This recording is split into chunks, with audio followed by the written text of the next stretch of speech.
안녕하세요, 홍쌤입니다. 이번 시간에는 저번 시간에 예고해드린 대로 단기 매매 증권 그리고 이제 외화에 대해서 설명을 좀 해드리도록 할게요. 이게 원래 회계 2급에 그렇게 자주 나오는 내용은 아니에요. 특히 단기 매매 증권은 그나마 조금 나오는데 이 외화 친구는 일반 분기 때 외화 그리고 결산 외화 이게 이제 회계 1급쯤 가야지 이제 주로 등장을 하거든요. 그런데 과거 시험을 살펴보니까 이 외화가 나온 적이 있더라고요. 그래서 그냥 간단하게 설명만 조금 해드리도록 할게요. 그냥 이해가 잘 안 되시면 그냥 이렇게 흘러가는구나 그 정도만 알아주시면 되고 여기에다가 조금 더 집중해 주시면 좋을 것 같아요. 일단 전체적인 맥락은 비슷해요. 이 단기 매매 증권이라는 건 결론적으로 이제 주식을 의미하죠. 이 주식이라는 거는 우리가 시세 차익을 목적으로 사고 파는 건데 내가 10,000원에 주식을 구매했다 라고 했을 때 이 주식이 20,000원이 될 수도 있고요. 또는 5,000원이 될 수도 있죠. 그런데 우리가 이제 주식만 맨날 보고 있을 수가 없잖아요. 주식이 이제 계속해서 변동을 하는데 그러면은 이거를 언제 체크를 할 거냐? 요걸 결정 짓는 게 이제 12월 31일 결산이 됩니다. 그래서 맨날 파악을 하는 게 아니고 결산 시점이 됐을 때 이 주식이 올라갔다라고 하면 가치를 높여주면 되고 떨어졌다라고 하면 가치를 내려주시면 됩니다. 외화도 마찬가지예요. 이제 환율이라는 게 있잖아요. 우리가 외국 돈, 뭐 달러를 가지고 있던지 엔화를 가지고 있던지 여러 가지 돈이 있는데 우리가 장부에다 기록하는 돈은 한국 돈, 우리나라 돈으로 기록을 한단 말이죠. 그러면은 우리가 외국 달러를 갖고 있을 때 뭐 가치가 올라갔다 내려갔다 하면은 계속 그 금액이 변동돼야 되잖아요. 근데 그거를 계속 보고 있을 수가 없다는 말이죠. 그럼 이 친구도 언제만 처리를 해요? 결산에 가서 이 외화 가치가 올라갔다라고 하면은 증가시켜주면 되고 떨어졌다라고 하면 낮춰주는 그러한 작업을 하시면 되는 겁니다. 그런 작업을 할 거예요. 지금부터 한번 보도록 하겠습니다. 단기 시세 차익을 목적으로 보유하고 있는 주식의 취득원가, 공정가치는 다음과 같다라고 합니다. 자, 우리가 구입을 했어요. 그리고 2022년 12월 31일에 평가를 했던 것 같습니다. 원래 이제 단기 매매 증권이라는 게 짧은 기간에 1년 안쪽으로 이제 사고 파는 증권이긴 하지만 뭐 짧게 사고 팔라 그랬다가 이게 버텨야 되는 경우가 올 수도 있죠. 지금 버틴 것 같아요. 지금 1년이 넘어간 것 같아요. 지금 1년 차 때 200만 원이 증가를 했어요. 이렇게 되면은 이 친구는 이제 필요가 없어집니다. 단기 매매 증권에서는요. 물론 이제 매도 가능 증권이 들어가면은 이제 좀 말이 조금 달라지기는 하는데 그거는 이제 회계 2급에는 절대 안 나오니까 무시하시면 되고요. 여러분들은 최신의 금액과 현재를 비교해 주시면 되겠습니다. 자, 2022년 12월 31일 날 우리가 가치 평가를 해봤더니 1,200만 원이었나 봐요. 그런데 지금 2023년 12월 31일에 가치를 보니까 40만 원이 떨어졌네요. 어떤 게요? 단기 매매 증권이요. 그럼 단기 매매 증권의 가치를 내려주시면 되겠죠. 얼마만큼이요? 40만 원만큼 내려주시면 될 것 같습니다. 이게 내려간 이유, 단기 매매 증권의 가치를 평가를 했더니 가격이 내려갔어요. 그래서 생긴 손실입니다. 라고 해서 단기 매매 증권 평가 손실이라고 기록을 합니다. 반대로 이번에는 우리가 1월 1일 날 구매를 했었는데 가치가 늘어난 것 같아요. 가치가 늘어났어요. 그런데 전체 금액을 준 게 아니고 몇 주를 가지고 있는지 줬고 그 다음에 주당 단가가 얼마인지 계산을 해야 될 것 같아요. 2023년 1월 1일에는 두 개를 계산해 보니까 2천만 원의 가치를 가지고 있었던 것 같습니다. 하지만 현재는 2,000주에다가 11,000원이 증가를 해가지고 가치가 2,200만 원이 됐네요. 얼마만큼 증가를 했어요? 200만 원만큼 증가를 했어요. 그럼 단기 매매 증권을 늘려야겠죠. 차변에 단기 매매 증권 200만 원입니다. 늘어난 이유는 뭐예요? 가치가 늘어나서 그렇죠. 평가를 했더니 가치가 올라갔어요. 그래서 단기 매매 증권 평가 이익이다. 이렇게 표시를 해주는 겁니다.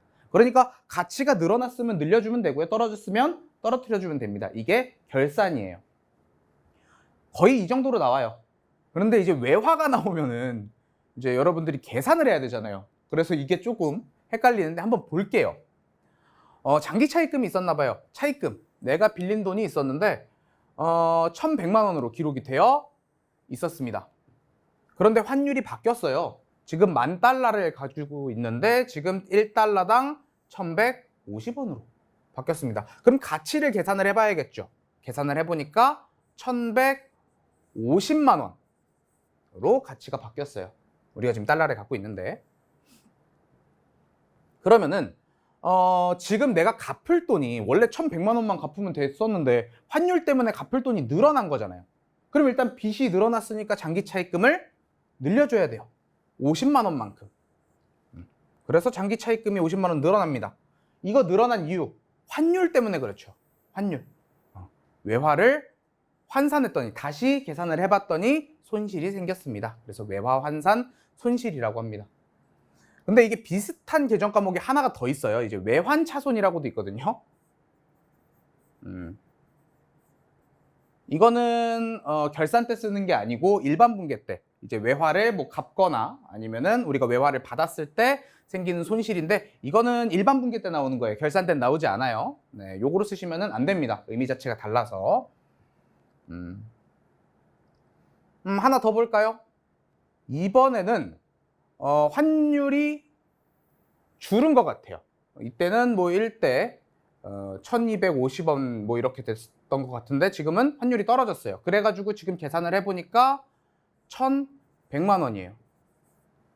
자, 그런데 아까는 왜 장기 차입금이었죠. 그러니까 내가 갚을 돈이 늘어난 거예요. 그런데 지금은 외상 매출금 받을 돈이었는데 환율이 떨어졌어요. 그럼 내 받을 돈이 줄어든 게 된 거죠. 그래서 외상 매출금을 줄여야 돼요. 대변으로 보내서. 그리고 외화환산 손실로 이렇게 기록을 해줍니다. 물론 이득 났으면 외화환산 이익으로 쓰긴 해요. 그러니까 아까 주식은 그냥 단순 비교만 하면 되잖아요. 하나만 가지고 비교를 하는데 얘는 이게 자산인지 부채인지에 따라서 이익하고 손실도 나뉘고 앞에 분계를 또 확인을 해야 되기 때문에 2급 하시는 분들한테는 솔직히 조금 난이도가 있는 문제예요. 그래서 이거는 그냥 한번 쭉 보시기만 하면 됩니다. 몇 문제 더 있으니까 그냥 문제 같이 보고 마무리하도록 하겠습니다. 같이 볼게요. 단기매매증권인데 주식이 지금 2개인 것 같아요. 현화, 서윤 2개인데 지금 보니까 주식별로 각각 입력하시오라고 되어 있죠. 그럼 2번 입력하라는 겁니다. 먼저 현화부터 보도록 할게요. 500주를 샀는데 10,000원에서 어우 떡상했어요. 2배가 늘어났죠. 그러면 500주 곱하기 원래 10,000원이었으니까 500만 원이었고요. 얘는 500만 원에서 1,000만 원으로 늘어난 것 같아요. 그러면 얼마만큼 늘려주면 돼요? 500만 원만큼 늘려주면 되겠죠. 그래서 현화는 단기매매증권 현화 거 500만 원이 늘어났고 이게 평가, 가치 평가를 했더니 이득이 생겼습니다. 라고 해서 단기매매증권 평가 손실이 되죠. 이익이 되죠. 반대로 서유는 반토막 났어요. 피눈물 쏟겠네. 반토막이 났어요. 얼마가? 250주가요. 그러면 250 곱하기 300만 원. 이건 계산기를 좀 해볼게요. 괜히 틀리면 안 되니까 3만 원 곱하기 250. 네, 이렇게 하면은 원래 750만 원이었던 게 지금 15,000원 반값으로 떨어졌습니다. 그렇죠? 그래서 375만 원이 된 것 같습니다. 네, 그래서 가치를 375만 원 내려주면 되겠죠. 그러면 대변에 단기매매증권 서윤이 375만 원 가치가 줄어들고요. 그리고 확인을 해보니까 평가를 했더니 손실이 났다. 이렇게 확인을 해주시면 되겠죠. 그래서 단기매매증권 평가는 그냥 늘어났으면 늘려주고 줄어들었으면 줄여주기만 하면 되기 때문에 요거는 크게 어렵지 않을 겁니다. 하나만 더 해볼게요. 이번에는 2,000주 구매를 했는데 2배가 늘어난 것 같아요. 원래는 1,000만 원이었던 게 가치가 2,000만 원이 된 거죠. 그럼 얼마만큼 늘려줘야 돼요? 1,000만 원만큼 늘려주면 되는 거죠. 그래서 차변의 단기매매증권 1,000만 원 대변에 평가를 했더니 이익이 생겼습니다. 이렇게 해주시면 됩니다. 단기매매증권은 간단하죠. 요건요 이렇게 하시면 되고요. 외화도 그냥 한번 보도록 하겠습니다. 자, 외상매입금이 있었는데 지금 장부에 500만 원으로 기록이 되어 있나 봐요. 5,000달러인데 1달러당 이제 900원으로 변경된 것 같습니다. 그러면 450만 원이 됩니다. 자, 그러면은 원래 내가 갚아야 될 거는 500만 원이었는데 지금 환율이 떨어져가지고 내가 갚아야 될 돈이 50만 원이 줄었어요. 그러면은 차변에 외상매입금 보내서 없애버리면 되겠죠. 자, 내가 외상매입금 이만큼 안 갚아도 돼요. 왜요? 환율이 바뀌어가지고 내가 이득을 본 거예요. 이만큼 안 갚아도 된다. 이렇게 보시면 되고요. 이번에는 단기 차입금이 있었어요. 이게 1,000만 원으로 기록이 되어 있었는데 10,000달러였나 봐요. 근데 지금 환율이 바뀌었어요. 그러면 1,200만 원으로 기록이 될 것 같아요. 그러면 내가 갚을 돈이 오히려 늘어나게 되죠. 그래서 단기 차입금을 늘려줍니다. 요거를 가지고 이제 외화 환산 손실 이렇게 처리를 해주시면 될 것 같습니다. 자, 여기까지 하면은 여러분들 계정 과목에 대한 정리는 끝난 것 같습니다. 여러분들이 물론 이제 더 나와야 되는 계정 과목들이 있기는 있어요. 물론 시험에 나오는 게 있긴 한데 그거는 정말 극히 드물게 나오기 때문에 우리가 주로 나오는 것만 이렇게 쫙 정리를 해봤습니다. 하나씩 공부할 때는 굉장히 이제 쉽게 공부를 하셨을 거예요. 그런데 이게 섞여 있으면 여러분들이 공부를 할 때 조금 어려울 수 있을 것 같아요. 그래서 우리가 준비를 했죠. 네, 다음 시간부터 우리 분계 총 연습을 진행하도록 할 겁니다. 140문제 정도 준비를 했고요. 여러분들 섞여 있으니까 한번 쭉 풀어보시고 그냥 문제를 푸는 것보다 여러분들 틀린 문제 정리하는 게 굉장히 중요해요. 틀린 문제를 다시 풀었을 때 또 틀린다고 하면은 그거는 이제 공부를 한 게 아니죠. 그래서 틀린 문제 잘 모아놨다가 여러분들 한번 복습하고 시험 보시면 굉장히 도움이 될 것 같습니다. 자, 다음 시간부터 분계 총 연습 진행하도록 할 테니까 여러분들 반드시 풀어보시고 저랑 같이 공부해 보시는 걸 추천드리도록 하겠습니다. 여러분들 너무 수고하셨고요. 저는 다음 시간에 뵙도록 하겠습니다.